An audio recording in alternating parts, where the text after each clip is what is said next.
Hello बच्चों, आज हम जिस विषय पर चर्चा करेंगे वो है हड़प्पा सभ्यता। आप लोगों ने सबने सुना हुआ है हड़प्पा सभ्यता के विषय में, जिसको कि सिंधु सरस्वती सभ्यता के नाम से भी जाना जाता है और सिंधु सभ्यता के नाम से भी जाना जाता है। तो हड़प्पा सभ्यता के बारे में बात करने से पहले हम यह जानने का प्रयास करेंगे कि सबसे पहले जो हमें इस सभ्यता के विषय में पता कैसे चला। तो सबसे पहले 1856 में जब लाहौर से कराची तक एक रेलवे लाइन का निर्माण हो रहा था, उस समय कुछ ईंटों के अवशेष या भंडार सामने आए और उनको देखकर कुछ इतिहास विदों ने बोला कि ये यहाँ पर कोई अति प्राचीन सभ्यता दबी हुई है। लेकिन अगर बात करें कि सबसे पहले इस सभ्यता के जो स्थल है खुदाई से, वो कौन सा था या कौन कौन से क्षेत्र सामने आए, तो उसके वो है कि 1921 में दयाराम साहनी और 1922 में राखलदास बैनर्जी, ये दो मुख्य इतिहास विज्ञ थे या पुरातत्ववेत्ता थे जिन्होंने इस सभ्यता को प्रकाश में लाने का मुख्य काम किया। तो 1921 में दयाराम साहनी ने हड़प्पा को खोजा और 1922 में राखलदास बैनर्जी ने मोहनजोदड़ो की खुदाई की। इस सभ्यता को सबसे पहले जो स्थल है जिसको खोजा गया था वो हड़प्पा था और इसीलिए इस सभ्यता का जो नाम है वो हड़प्पा सभ्यता दिया गया। अगर बात करें कि ये जो सभ्यता है इसकी जो प्रारंभिक जो स्थल कौन से थे, तो जो प्रारंभिक जो स्थल मिले वो सिंधु नदी की घाटी के आसपास प्राप्त हुए थे और इसीलिए इतिहासकारों ने आरंभ में इस सभ्यता को सिंधु घाटी सभ्यता या सिंधु सभ्यता कहना आरंभ कर दिया था। लेकिन जैसे जैसे इसका भौगोलिक और सांस्कृतिक विस्तार सामने आने लगा और यह पता चलने लगा कि यह जो सभ्यता है वो सिंधु नदी के आसपास के क्षेत्र तक ही फैली हुई नहीं है, बल्कि इसका विस्तार और भी विस्तृत है, तो उसके पश्चात इसको जब हमें हरियाणा में, पंजाब में, राजस्थान में, गुजरात में इसके जो क्षेत्र या स्थल प्राप्त होने लगे, तो इतिहास विज्ञों ने इस सभ्यता को सिंधु सरस्वती नाम से कहा जाने लगा या उनको इसका नाम सिंधु सरस्वती सभ्यता कहा गया। लेकिन अभी जो वर्तमान में इस सभ्यता को हम ये जो लोकप्रिय नाम है उसको हम हड़प्पा सभ्यता के नाम से जानते हैं।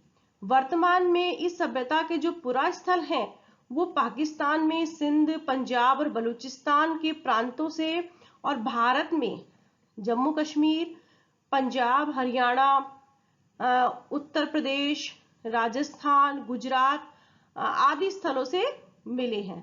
तो हम सबसे पहले इसके उन पुरा स्थलों के विषय में ही बात कर लेते हैं। सबसे पहले हम बात करते हैं कि अफगानिस्तान में ऐसे कौन से पुरा स्थल हैं जहां से हमें सिंधु सभ्यता के विषय में या हड़प्पा सभ्यता के विषय में जानकारी प्राप्त होती है।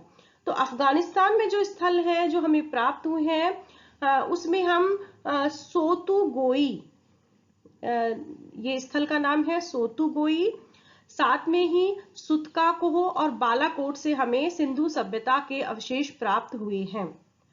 दूसरा जो स्थल है वो है बलूचिस्तान, जहां से सुत का जेंडोर से हमको इस सभ्यता के विषय में जानकारी मिलती है या इस सभ्यता के अवशेष प्राप्त हुए हैं। इसी प्रकार से सिंध में मोहनजोदड़ो, कोट दीजी, चन्हूदड़ो और जुदोर जोड़ो, ये मुख्य पुरा स्थल है जहां से सिंधु सभ्यता के अवशेष मिले हैं और ये बहुत महत्वपूर्ण साइट्स हैं सिंधु सभ्यता की। मोहनजोदड़ो, कोट दीजी, चन्हूदड़ो और जुदोर जोदड़ो। इसके अलावा बात करते हैं हम पंजाब की, तो पंजाब में जो साइट्स मिली हैं इसकी वो है हड़प्पा, जलीलपुर, रहमान ढेरी, सराय खोला, गनेरी वॉल आदि। ये जो साइट्स हैं ये पाकिस्तान का जो क्षेत्र है अभी उसमें है। अगर भारत के संदर्भ में बात करें तो भारत का जो पंजाब है इसमें हमको जो इसके क्षेत्र मिले हैं या पूरा स्थल मिले हैं वो है रोपड़, कोटला, निहंग खान और संघोल। इसके अलावा हरियाणा में इसके स्थल है बनावली, मीतानथल, राखीगढ़ी और भिराना। जम्मू कश्मीर में मांडा, राजस्थान जो कि बहुत ही इंपॉर्टेंट साइट है राजस्थान में इसकी, वो है कालीबंगा। और जो दूसरी मुख्य जो साइट है वो है तरखान वाला डेरा। उत्तर प्रदेश में आलमगीरपुर और हुलास, गुजरात में लोथल, रंगपुर, रोजड़ी, प्रभास पाटन, देसलपुर, सुरकोटड़ा, मालवण आदि। भगतराम, धौलावीरा, ये धौलावीरा है, ये बिल्कुल लेटेस्ट स्थल है जहां पर उत्खनन कार्य अभी भी चल रहा है। और बहुत सारी चीजें यहाँ पर जब उत्खनन कार्य किया गया तो बहुत सारी चीजें हमारे सामने प्रकाश में लाई गई हैं। इसके अलावा महाराष्ट्र में देमाबाद इस स्थल की मुख्य या इस सभ्यता के मुख्य पुरा स्थल हैं। तो अब तक करीबन 2800 के करीब हमें स्थल मिल चुके हैं और उनमें से करीब करीब अगर हम मोटा सा आइडिया या 2780 का लगा रहे हैं अगर हम काउंट करें, और उनमें से 1828 जो स्थल हैं वो भारत में हैं और 950 इसके जो स्थल हैं वो पाकिस्तान से हमको प्राप्त हुए हैं। और जो 2 साइट्स हैं वो हमें अफगानिस्तान से मिली हैं। लेकिन अगर हम बात करें कि ये जो सारे जो समस्त जो स्थल हैं इनमें 9 ऐसे स्थल हैं जिनको हम नगर कह सकते हैं।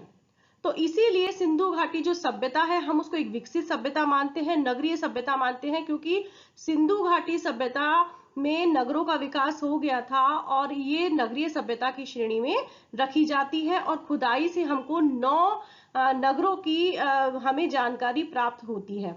तो ये 9 नगर हैं हड़प्पा, मोहनजोदड़ो, चन्हूदड़ो, कालीबंगा, लोथल, वर्णावली, राखीगढ़ी, गनेरीवाल और धौलावीरा। तो सबसे पहले हम बात कर लेते हैं हड़प्पा के विषय में। ये हड़प्पा है, ये रावी जो नदी है उसके तट पर बसा हुआ था और ये एक प्रमुख इस सभ्यता का स्थल है। अगर हम पूरी सिंधु सभ्यता की बात करें तो ये जो पूरी सिंधु घाटी की जो सभ्यता है ये अगर इसके समूचे क्षेत्र की बात करें कि इसका फैलाव कहां तक था, तो इसका जो उत्तरी जो सीमा है वो जम्मू क्षेत्र के मांडा तक थी, और जबकि इसकी जो दक्षिणी सीमा है वो महाराष्ट्र में देमाबाद तक, जो इसकी पूर्वी सीमा है वो यमुना नदी की जो सहायक है हिंडन नदी उसके तट पर स्थित आलमगीरपुर तक, जबकि इसकी जो पश्चिमी जो इसका पूरा स्थल है वो है बलूचिस्तान के मकरान तट पर स्थित सुतका जैंडोर।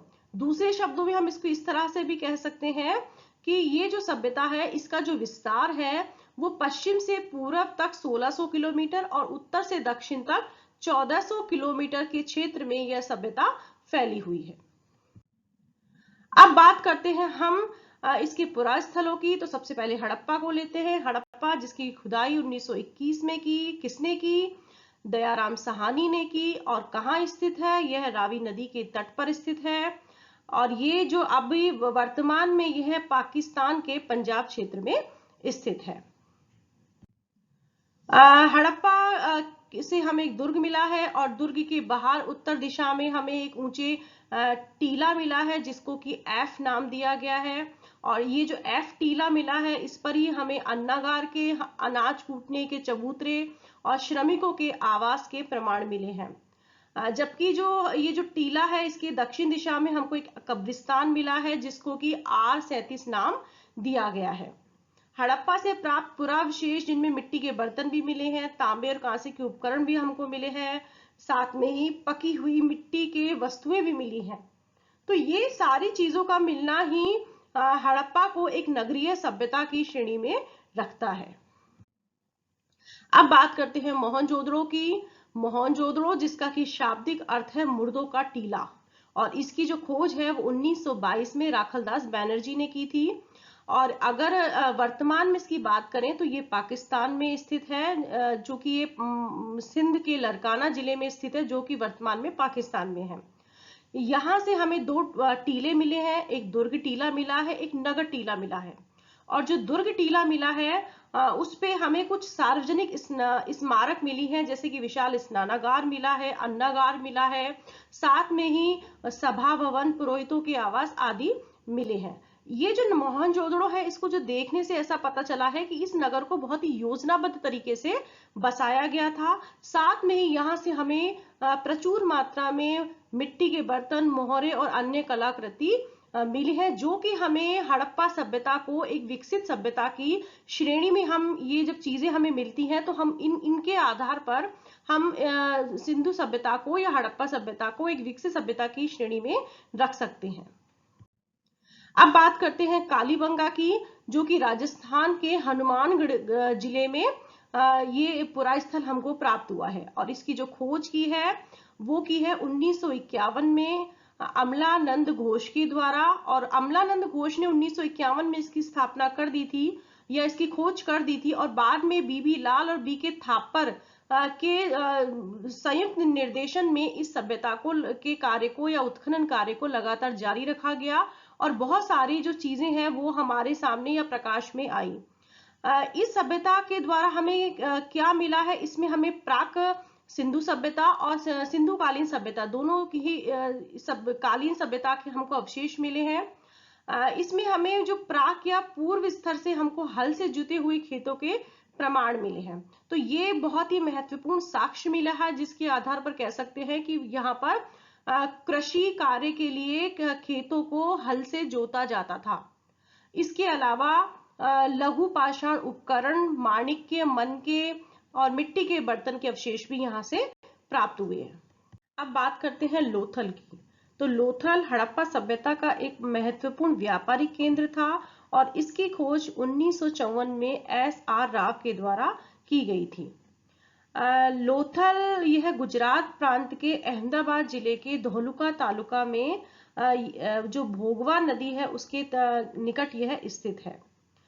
सिंधु सभ्यता के जो विशिष्ट मृदभांड हैं, उपकरण हैं, मोहरे, बाट और माप हैं, वो यहाँ से हमको मुख्य रूप से प्राप्त हुए हैं। साथ में ही यहाँ से हमको एक गोदी के भी अवशेष मिले हैं।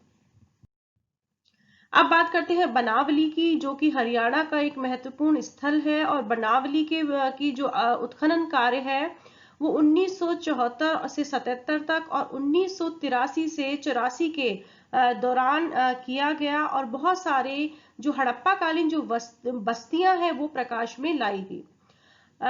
इसके अलावा इस सभ्यता की एक महत्वपूर्ण साइट है वो है धौलावीरा। इसकी जो खोज है वो गुजरात में की गई है, या गुजरात से हमको यह साइट प्राप्त हुई है। ये जो धौलावीरा है इसकी महत्ता इसलिए भी है कि स्थापत्य के क्षेत्र में और नगर योजन के संदर्भ में बहुत सारी जो चीजें हैं इस साइट के खोजने के बाद में प्रकाश में आई हैं।